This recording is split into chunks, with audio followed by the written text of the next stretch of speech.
Welcome back!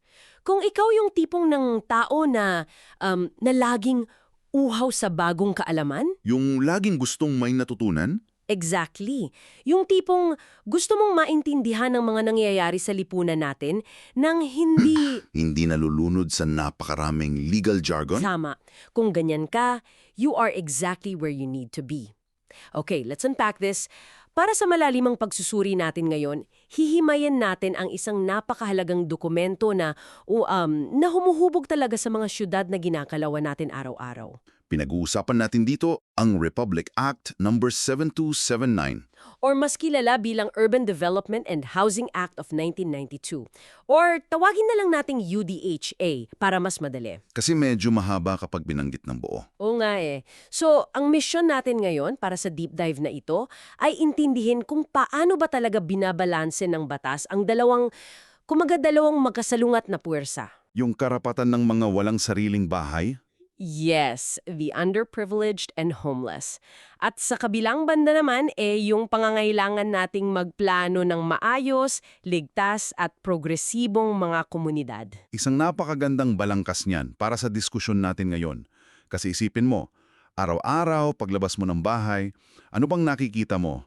Nakakakita ka ng traffic, mga informal settlers sa gilid ng kalsada, clearing operations. Tapos, sa kabilang banda naman, makikita mo nagtataasan yung mga bagong condominiums. Mga bagong subdivisions, at ang hindi alam ng marami, may iisang batas na nagdidikta kung paano dapat ginagawa ang lahat ng iyan. Isang malaking blueprint para sa urban living natin. Correct. Isa itong napakalaking blueprint. At gagamitin natin yung usual Taglish approach natin para mas maging natural at madaling intindihin. Kasi aminin natin kapag narinig mo pa lang ang salitang Republic Act, Nakaka-intimidate agad. sobra, parang ayaw mo na agad pakinggan. Totoo yan. Kaya simulan na natin sa pinaka-basic na tanong, sino ba talaga ang pinoprotektahan ng batas na ito? Kasi, the term squatter gets thrown around a lot. Lalo na sa social media. 'Di ba? Sa mga kanto-kanto, pero sa mata ng batas, hindi lahat ng nakatira sa lupang hindi kanila ay pare-pareho. Dinidefine kasi ng UDHA ang tinatawag na underprivileged and homeless citizens. Ano ang eksaktong ibig sabihin niyan sa batas? Sila yung mga individual o pamilya na ang kita ay pasok sa poverty threshold na itinatakda ng NEDA. Ang National Economic and Development Authority. Exactly. So bukod sa napakaliit ng kita nila, wala silang sariling bahay at walang kasigurahan sa lupang tinitirhan. Sila yung walang security of tenure. So sila yung napipilitang tumira sa mga makeshift na bahay. Yung gawa sa tagpi-tagping yero at kahoy, sila talaga yung tunay na walang-wala. Tumpak. Sila ang tunay na benepisyaryo ng batas. Sila ang gustong tulungan ng USHDA. Pero dito pumapasok ang isang napakahalagang distinction. Kasi hindi naman bulag ang batas sa mga taong inaabuso ang sistema. Ito yung nagiging problema madalas. Oo, kasi gumuhit ang batas ng napakalinaw na linya sa pagitan ng tunay na mahirap at sa mga tinatawag na professional squatters at squatting syndicates. Professional squatters, parang ang weird pakinggan na naging propesyon pa siya. Kasi nga ginagawa nilang hanap buhay. Ang mga professional squatters ay yung mga individual na may sapat na income naman para makapag-avail ng lehitimong pabahay, So, afford naman nilang mangupa? afford nilang mangupa o bumili ng bahay, pero mas pinipiling umukupa ng lupa ng iba nang walang paalam Bakit nila gagawin yun kung may pera naman sila? para makalibre o kaya para makakuha ng pera kapag nagkaroon ng bayaran sa demolisyon. Parang mga scalpers lang sa concert, ano? Exactly. Magandang analogy yan. 'Di ba may pambili naman talaga ng ticket, pero inuunahan yung mga totoong fans, tapos ibibenta ng mahal para pagkakitaan, negosyo na ang labas. Kasi nabasa ko rin sa mga sources natin na kasama sa professional squatters, yung mga nabigyan na nga ng bahay o lupa ng gobyerno dati, Tapos, anong ginawa nila? ibinenta nila, pinaupahan o inilipat sa iba yung rights nila, tapos babalik ulit sa pagiging informal settler sa ibang lugar. Para makakuha ulit ng panibagong bahay. Para makakuha ulit ng panibagong libreng bahay. Ginawa na talagang literal na hanap buhay. At meron pang isang grupo, yung squatting syndicates. Ito naman yung mga grupong nag-organize ng illegal occupation para magkapera. Sila yung pasimuno. Sila pa yung maniningil ng upa sa mga kapwa nilang informal settlers kahit hindi naman kanila yung lupa. Kapal ng mukha, di ba? At hindi yan kinukonsente ng batas. Gusto kong linawin yan. The penalties are quite severe. Pinag-uusapan natin dito ang parusang 6 na taong pagkakakulong. 6 na taon. 6 na taon o kaya multang 60,000 hanggang 100,000 piso o pareho. Depende na yan sa desisyon ng korte. Mabigat din pala talaga ang parusa. Oo, at bukod dyan, immediately disqualified na sila sa kahit anong programa ng gobyerno para sa pabahay. Blacklisted na sila. Kailangan itong gawin ng batas dahil kapag hinayaan mong mag-operate ang mga sindikato at professional squatters, nananakaw mo yung oportunidad doon sa mga totoong nangangailangang pamilya. It's fundamentally a matter of social justice. Tama. It's about fairness. Okay, so kung na-identify na natin kung sino ang mga totoong nangangailangan at tinanggal natin ang mga nagsasamantala, ang sunod na tanong ay, Saan tayo kukuha ng lupa? exactly, saan kukuha ng lupa ang gobyerno para patayuan ng socialized housing? Isa yan sa pinakamalaking burden ng gobyerno, pondo at espasyo, lalo na sa mga syudad tulad ng Metro Manila o Cebu na sobrang siksikan na. Ano ang proseso dyan? So, inaatasan ng batas ang mga lokal na pamahalaan, yung ating mga LGUs, na gumawa ng komprehensibong inventaryo ng lahat ng uri ng lupa sa kanilang nasasakupan. Kasi sila ang nakakaalam ng teritoryo nila. Sila ang kabisado ang mapa nila. Kailangan nilang ilista ang mga residential lands, government-owned lands, pati na rin yung mga unregistered at abandoned o idle lands. Pero teka, hindi namang siguro ibig sabihin na pwedeng kunin ng gobyerno ang kahit anong lupa na magustuhan nila, di ba? Hindi. Definitely not. May mga malinaw na exemptions sa batas para mapanatili ang balanse sa komunidad. Hindi porke may bakanteng lupa, pwede nang tayuan ng pabahay. Sa bagay, hindi naman siguro pwedeng tayuan ng housing project ang Luneta Park o ang mga watershed natin. Correct. Ligtas o exempted ang mga lupang saklaw ng agrarian reform. Exempted din yung mga ginagamit para sa national defense. Mga military bases. Oo, mga parke, forests at watersheds para maprotektahan ng kalikasan natin. Kasi paano na ang inuming tubig natin kung tatayuan ng bahay ang mga watersheds, di ba? Oo nga naman. At syempre, exempted din ang mga lupang ginagamit para sa relihiyon, tulad ng mga simbahan at mosque, pati na rin mga paaralan, ospital, health centers at mga sementeryo. Mahalaga ang mga espasyong ito para sa buong komunidad. Lupa ang uunahin ng gobyerno na kunin. Kasi naisip ko lang, kung may maliit akong lote na pinag-ipunan ko ng matagal tapos biglang natripan ng LGU na tayuan ng socialized housing, nakakatakot yun para sa mga ordinaryong mamamayan. Huwag kang mag-alala, protected ka dyan. Para hindi mangyari yun, naglatag ang batas ng tinatawag na hierarchy of acquisition. May step-by-step yan. Ano yung first step? Uunahin palagi ang mga lupa ng mismong gobyerno at mga alienable lands of the public domain. Ibig sabihin, mga pampublikong lupa na pwede nang ipagbili o angkinin. Siyempre, unahin muna yung sa gobyerno. Tama. Tapos susunod dyan ang mga unregistered, inabandon na at yung mga idle lands. Yung mga nakatiwangwang lang. O, ngayon, ang pagkuha sa mga pribadong lupa o yung proseso ng expropriation kung saan sa pilitang bibilin ng gobyerno ang lupa mo para sa pampublikong gamit, Nababayaran ka naman ng tama, 'di ba? yes, babayaran ng just compensation. Pero yun ay gagawin lamang bilang pinakahuling opsyon. The absolute last resort kapag wala na talagang ibang choice ang LGU.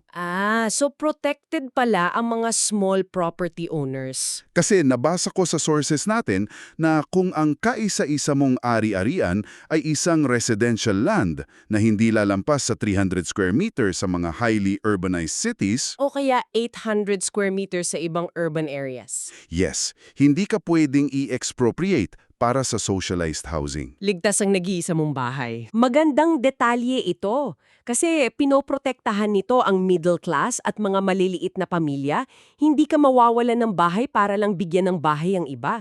Pero alam mo, para sa iyo na nakikinig sa amin ngayon, tatanungin kita ha, naisip mo ba minsan habang nagko-commute ka o kaya na traffic ka sa EDSA? Na madalas mangyari. Sobrang dalas mangyari.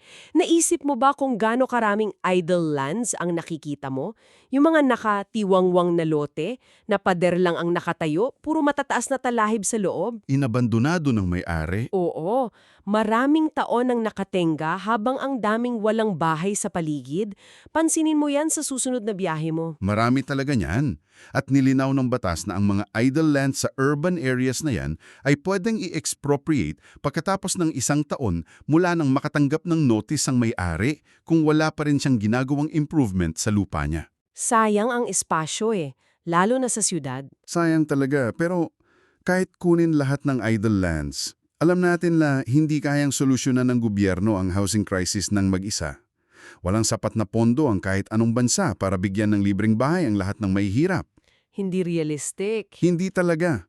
Kaya kailangang pumasok ng private sector. Teka, dito ako medyo napaisip. Sa ilalim ng tinatawag na balanced housing development, obligasyon daw ng mga private developers na maglaan ng 20% ng total area o 20% ng total project cost nila para sa socialized housing. Ang laki, di ba? Kaya nga, halimbawa magtatayo ako ng isang high-end subdivision na pangmayaman.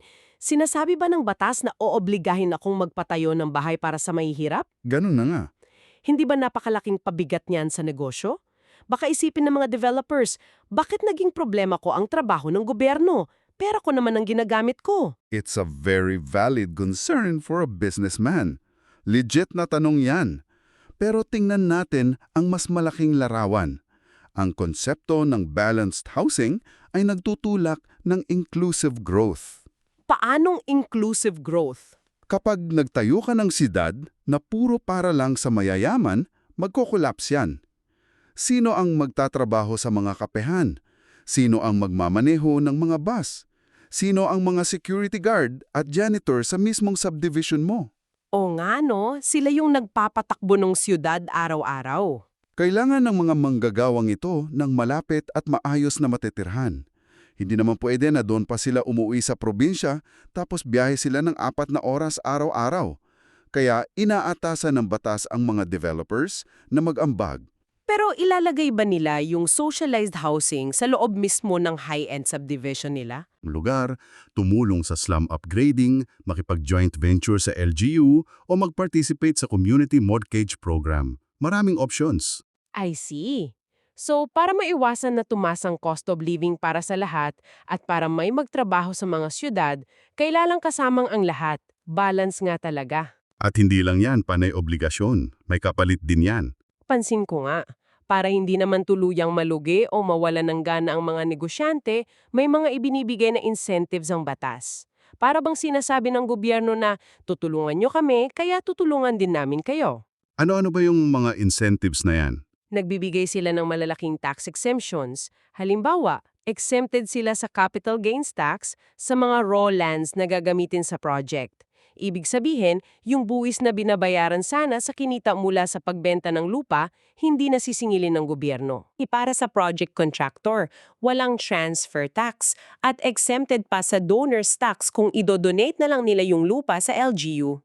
Bukod pa sa mga tax exemptions na yan, mandated din ng batas ang paggawa ng mga one-stop offices para mapabilis ang pagkuha ng permits. Ito yung isa sa pinakagusto kong part kasi alam naman natin kung gaano kabagal ang red tape sa Pilipinas minsan. Aabutin ka ng taon. Pero kapag socialized housing project ang ipinapasok mo, ang requirement ng batas ay dapat ma-issue ang mga clearances at licenses sa loob lamang ng 90 days from the date of submission. 3 months lang. 3 months lang. Win-win situation ito. Nakakatipid ang developer, bumibilis ang negosyo nila, at nakakatulong pa sila sa paglutas ng problema sa lipunan. Napakagandang sistema kung maayos lang sana na ina-implement ng buo. Ngayon, dumako tayo sa isa sa pinaka-controversial at minsan ay napaka-emosyonal na bahagi ng urban development. Alam ko na kung saan papunta to. Ang clearing operations, Ah. ang pagtibag ng mga bahay. Eviction at demolition. Araw-araw tayong nakakakita nito sa balita, 'di ba? Mga taong nagmamakaawa. Nagkakagulo, nagkakatensyon sa pagitan ng mga residente at ng mga pulis. Barikada dito, barikada doon.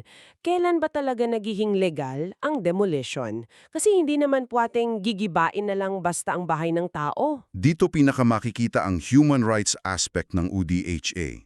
Makinig ka maigi dito kasi mahalaga ito. Ang general rule na nakasulat mismo sa batas ay eviction or demolition as a practice shall be discouraged. Discouraged, ibig sabihin hindi dapat palaging ginagawa. Hindi ito dapat ginagawang habit o first option ng gobyerno para linisin ang siyudad. Pero, siyempre, may mga pagkakataon na kinakailangan talaga itong gawin para na rin sa kaligtasan ng nakararami. May 3 sitwasyon lang kung saan allowed ang demolisyon. Una, kapag ang mga tao ay nakatira sa mga tinatawag na danger areas. Tulad ng Esteros, riles ng tren, tambakan ng basura, tabing ilog, o kaya sa mga pampublikong lugar tulad ng sidewalks at plaques. Para din sa kaligtasan nila yun eh. lalo na pag may bagyo, sila yung unang apektado dyan. Pangalawa, kapag may ipapatupad na infrastructure project ng gobyerno. Halimbawa, magtatayo ng bagong highway o tulay. Pero dapat may nakalaan ng pondo yung proyekto ha. Hindi pwedeng gigibain tapos ibabakante lang. Tama. At ang pangatlo, Kapag may utos mismo ang korte, court order. So kung labas sa 3 ito, bawal silang paalisin. at ito ang catch dyan, kahit patapasok sa 3 sitwasyon na yan, hindi pwedeng padalos-dalos ang pag-evict. May mga mahihigpit na proseso na nagbibigay ng dignidad sa mga tao. May checklist yan, di ba? Yes, first, there must be an adequate notice given at least 30 days prior to the date of eviction. Kailangan ipaalam ng maaga para makapaghanda sila. Pangalawa, dapat may sapat na konsultasyon sa mga apektadong pamilya tungkol sa kung saan sila ililipat. Hindi sila mga gamit na basta-basta mo na lang isasakay sa truck nang walang paliwanag. Exactly. At isipin mo, may strict schedule at rules pa yan sa mismong araw ng demolition. Oo, ito yung medyo nagulat ako nung binabasa ko yung sources natin. Pwede lang daw mag-demolish during regular office hours, Lunes hanggang Biyernes lang. Bawal ang weekend. Bawal sa weekend. At ang pinaka-crucial, bawal kapag masama ang panahon. Kasi naman, paano mo paalalayasin ang mga tao habang umaulan? 'Di ba? Hindi mo pwedeng gibain ang bahay ng tao habang bumabagyo at wala silang masisilungan. Isa pa, bawal daw gumamit ng heavy equipment tulad ng mga bulldozers maliban na lang kung konkreto at permanente ang mga estrukturang titibagin. Kung gawa lang yung bahay sa light materials, kailangan itong baklasin ng maayos. Hindi pwedeng sagasaan na lang ng bulldozer para madali. Napakamakatao ng mga detalyeng ito. Binibigyan ng respeto yung maliit nilang ari-arian. Nakalagay rin na dapat mandatory ang presensya ng mga LGU officials. Hindi pwedeng ipaubaya lang sa mga private contractors yung mismong araw ng pag-iba. At ang mga pulis na kasama sa operasyon ay dapat nakatamang uniforme at susundin ang tamang disturbance control procedures. No violence as much as possible. At ito ang pinakamabigat na rule sa lahat. Mandatory ang relokasyon. Kailangan may mapupuntahang ang mga tao bago pa sila paalisin. Pero alam mo kung ano magandang tanong dyan? Ano? Paano kung may court order na i-evict sila pero walang maibigay na relokasyon ng gobyerno? Paano kung puno na yung resettlement areas? Dito pumapasok yung tinatawag na safety net ng batas. Kung walang maibigay na relokasyon sa loob ng 45 days mula sa notice, obligadong magbigay ang LGU ng financial assistance sa mga apektadong pamilya. Magkano naman daw? Katumbas ng prevailing minimum daily wage multiplied by 60 days. Ibig sabihin, babayaran sila ng LGU ng minimum wage araw-araw sa loob ng 2 buwan. Para makapagsimula sila habang naghahanap ng bagong matirahan. Yes, para meron silang pambayad ng upa sa iba at pangkain pansamantala. It ensures na hindi sila itatapon na lang sa kalsada na parang mga asong gala. Pero aminin natin, alam din natin sa realidad na ang paglilipat ng mga tao sa resettlement sites ay may sariling problema. Minsan, inililipat na nga sila pero sa lugar naman na walang kuryente. Walang tubig. At ang layo-layo sa kabihasnan. Parang itinago lang sila sa bundok. Totoong-totoo yan. Yan yung madalas ireklamo ng mga nare-relocate. Parang sementadong kahon lang ang ibinigay sa kanila. Walang buhay yung lugar. Kaya nilinaw din sa UDHA na hindi sapat ang basta may masisilungan. Mandato ng batas na dapat may basic services sa mga socialized housing at resettlement areas. Ano ba yung covered nitong basic services? Dapat may malinis na inuming tubig, may kuryente, maayos na puso negro at solid waste disposal system para sa basura. At syempre, access sa mga maayos na kalsada. Kasi nga, a house without water and power is not a home. At hindi lang physical utilities yan. Dinagdagan pa yan ng batas ng livelihood component. Ito yung madalas nakakalimutan eh. Hanggat maaari, dapat ilagay ang mga housing projects malapit sa mga lugar kung saan may oportunidad na makapagtrabaho o magnegosyo. Oo ngay naman. Kasi kung ilalagay mo sila sa gitna ng kawalan na pamasahe pa lang papuntang trabaho, ubusan na ng pera. Babalik at babalik sila sa siyudad kung nasaan ang trabaho. Useless din ang relokasyon kung ganon.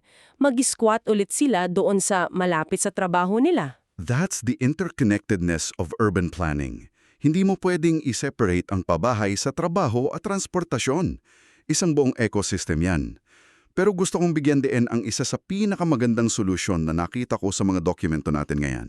Alin doon? Ang Community Mortgage Program o CMP.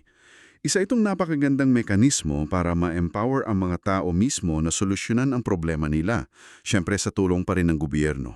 Oo, nabasa ko to. Isa itong napakagandang konsepto. Imagine natin, ikaw na nakikinig sa amin. Imaginein mo ang isang senaryo, ha? Halimbawa, may isang komunidad na matagal nang nakatira sa isang pribadong lupa bilang informal settlers. Siguro lumaki na yung mga anak nila doon. Gusto silang paalisin ng may-ari kasi gagamitin na yung lupa. Sa ilalim ng Community Mortgage Program, tutulungan ng gobyerno ang mga residenteng ito na bumuo ng isang legal na samahan. Isang kooperatiba o asosyasyon. Yes, imbes na isa-isa silang mangutang sa bangko na malamang ay hindi naman maaprobahan dahil wala silang sapat na papeles at malaking sahod, Hindi talaga sila papansinin ng bangko. yung buong organisasyon nila ngayon ang uutang sa gobyerno para bilhin yung mismong lupa na inuukupahan nila. Community ownership ang tawag dito. At ang ganda nun kasi nagbabago ang pananaw ng tao sa sarili nila.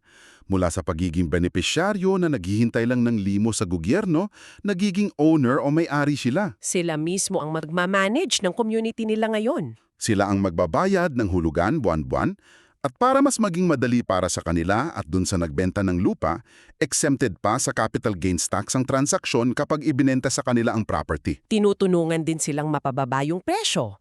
At ang pinakamahalaga sa lahat, sa ilalim ng CMP, hindi pwedeng paalisin ng mga benepisyaryo sa lupang yon. Maliban na lang kung tatlong magkakasunod na buwan silang hindi nakakabayad ng kanilang hulugan. Binibigyan sila ng totoong security of tenure. Kapag binayaran mo, sa inyo na talaga yan.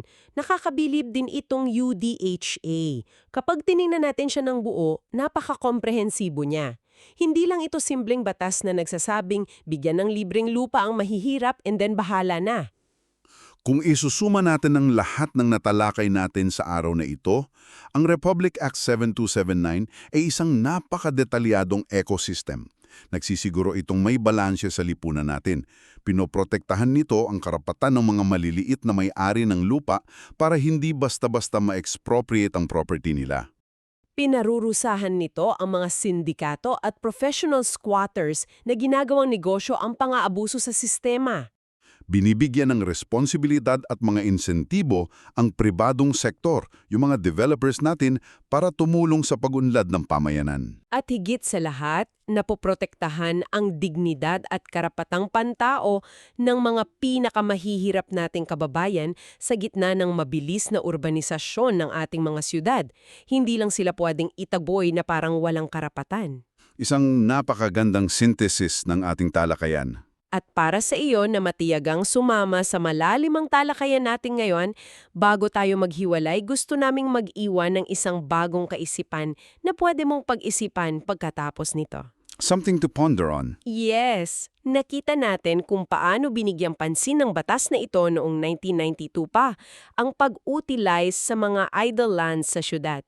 Pero isipin mo, ngayong nasa modernong panahon na tayo, kung saan nauso na ang work from home setup. Totoo, maraming kumpanya nag-a-adapt yan ngayong. At mas maraming kumpanya ang hindi na nangangailangan ng malalaking opisina sa sentro ng syudad.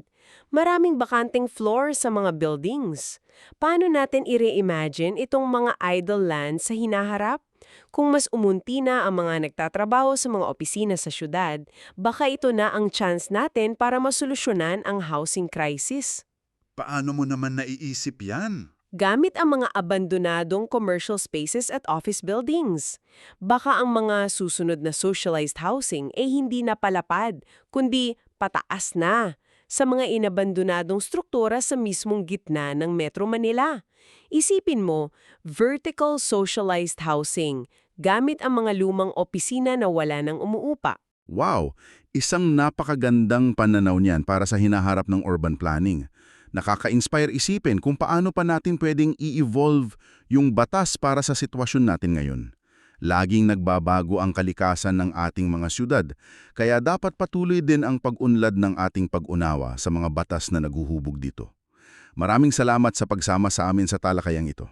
Maraming salamat sa paglaan ng oras at pakikinig. Sana ay naging mas malinaw sa iyo kung paano binabalanse ang karapatan ng bawat isa sa pagbuo ng mas maayos, mas ligtas, at mas makataong lipunan. Hanggang sa susunod na pag-aaral ng mga bagong kaalaman, manatiling curious at laging bukas ang isip. Paalam.